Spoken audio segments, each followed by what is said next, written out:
20, kasama ko na naman ang aking mga gagalang kapatid. Pumunta kami ng Zambales, nakarating kami ng umaga at hindi na namin inubos ang oras dahil babalik na rin kami after 2 days sa Maynila. Kaya naman ang aking mga kapatid at ang aking asawa na mitas na ng prutas na babaunin namin sa resort kung saan kami mag-stay.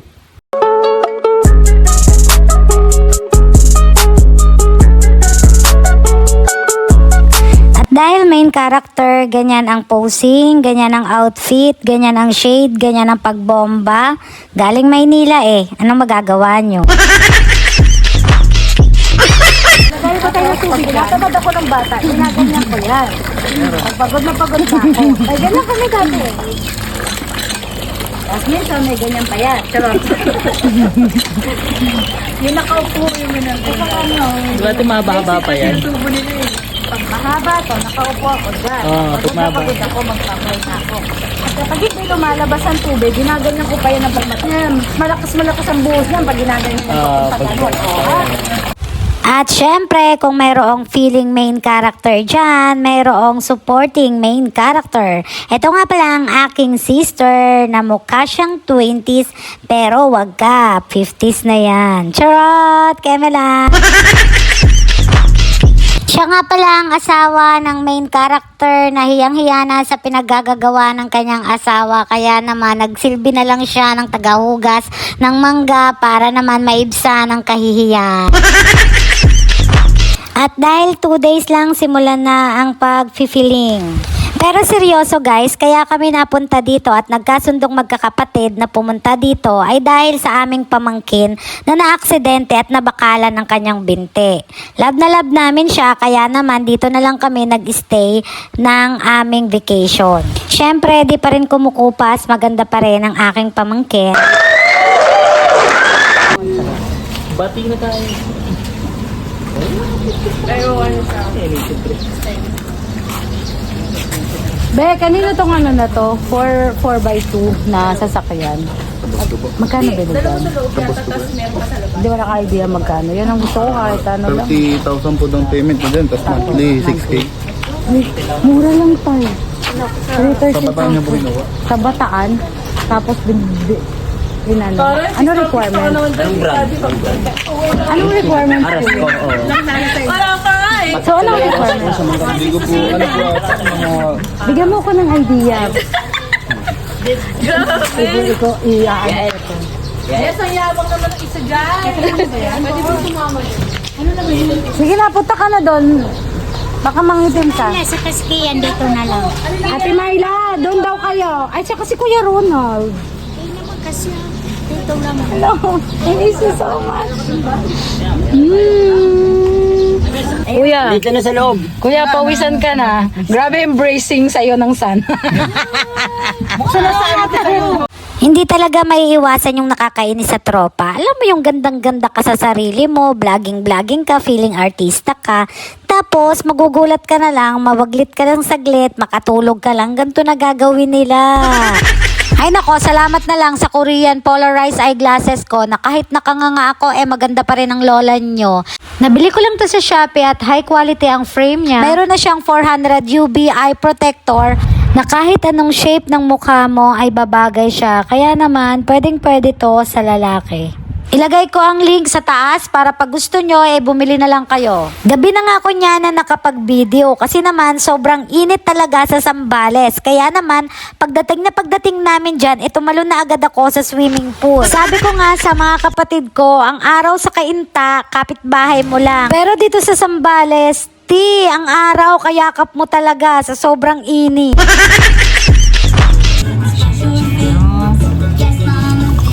Tinitingnan niya na yung nuna.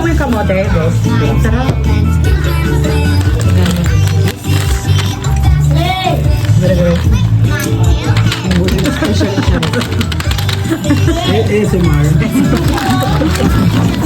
Tara, ligo na sa pool. Papalayo naman. Papalayo naman.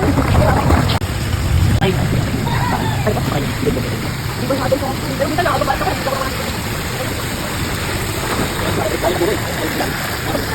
Dream about you, boy, I never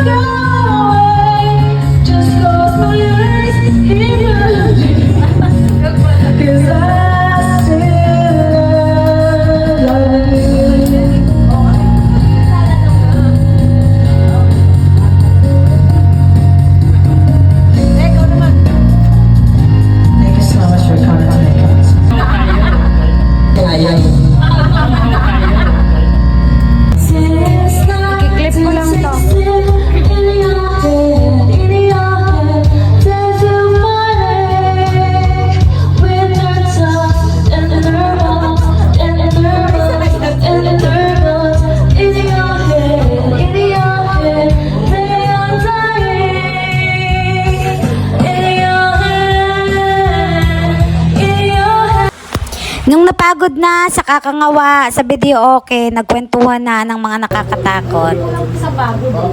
Hindi ko ma-explain, pero tandang-tanda ko yun. Nakahiga ko, tapos nakakulot. May usok na maitim. May usok na maitim muna pag pumunta doon. Tapos may bumubulong dito sa akin. Yun. Dito. Tapos, pagka ganun, biglang lumalaki yung usok niya, lumalaki. At sa kabila naman, may bubulong dito. Kabila naman, tapos malaki na naman. Usok. Tapos, hanggang sa hindi ko pinapansin, nilindot ko yung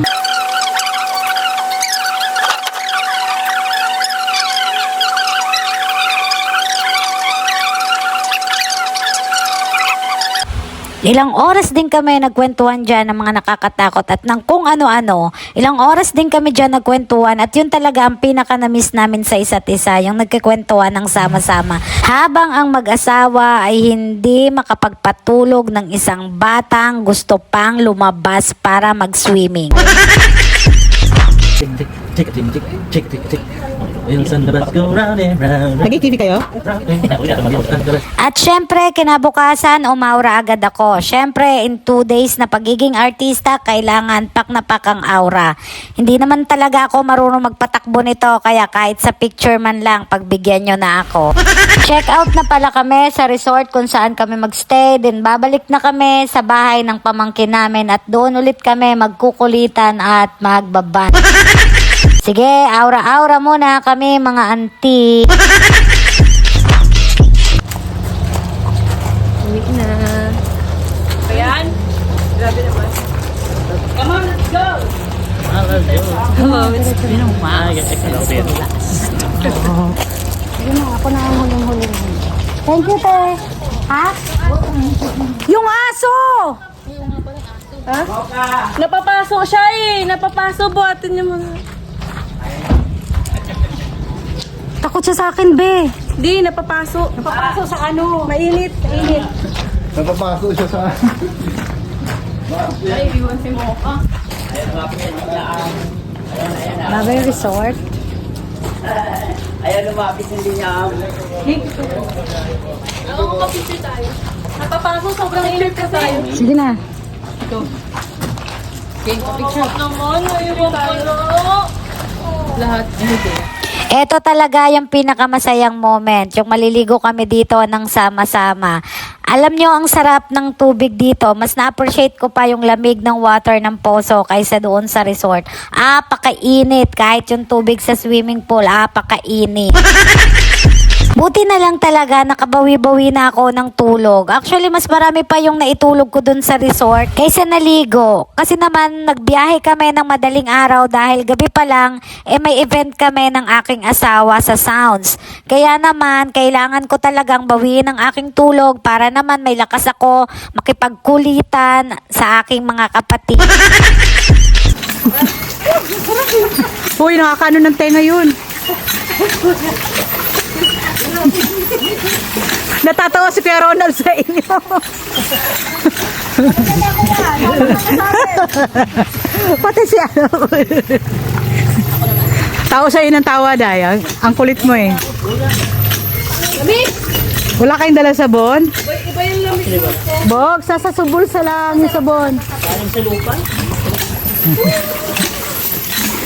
Yan. Sabon-sabon na tayo dito. Binigay mo pa pati yung ano sa buhok. May buhok sa buhok dyan eh. Conditioner yan. Ano itong sabon? Binupot nyo lang ito sa resort. Uy, dala namin yan. Sabon namin yan sa bahay. Wala kami pagdating doon. Baka mabasag yung hinupo. Naman siyang i-edit ngayon. Habang wala tayo. I-edit yun. May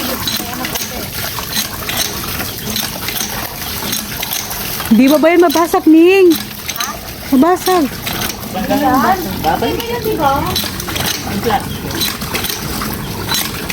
tagal na ito, no? Kaya nga eh. Ganyan tayo sa lalimak dati. Diba, Ning? Balon muna bago yan. Nagbalon muna tayo tapos ginawang ganyan. Kasi nag-upgrade yan eh. Pag balon, pag na-eso yan, nag-upgrade din. Upgrading din ang water yan. Ganyan dito. Kaya tayo nagdaan dyan. Hanggang ngayon, Wala. Ginawa na yung pop. Pero medyo na.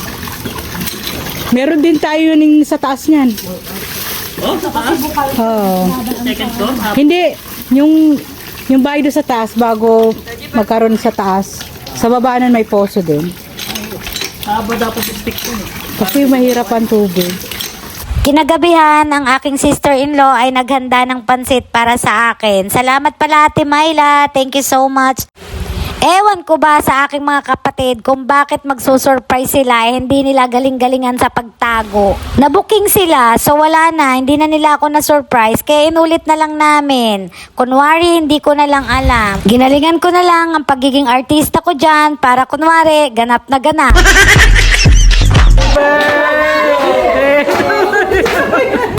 Happy birthday!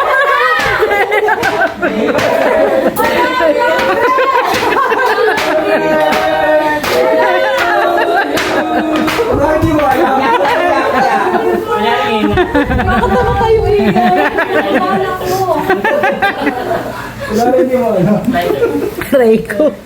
Wala pa kakandila tayo. Ayun. Blow. Ilagay nyo yan.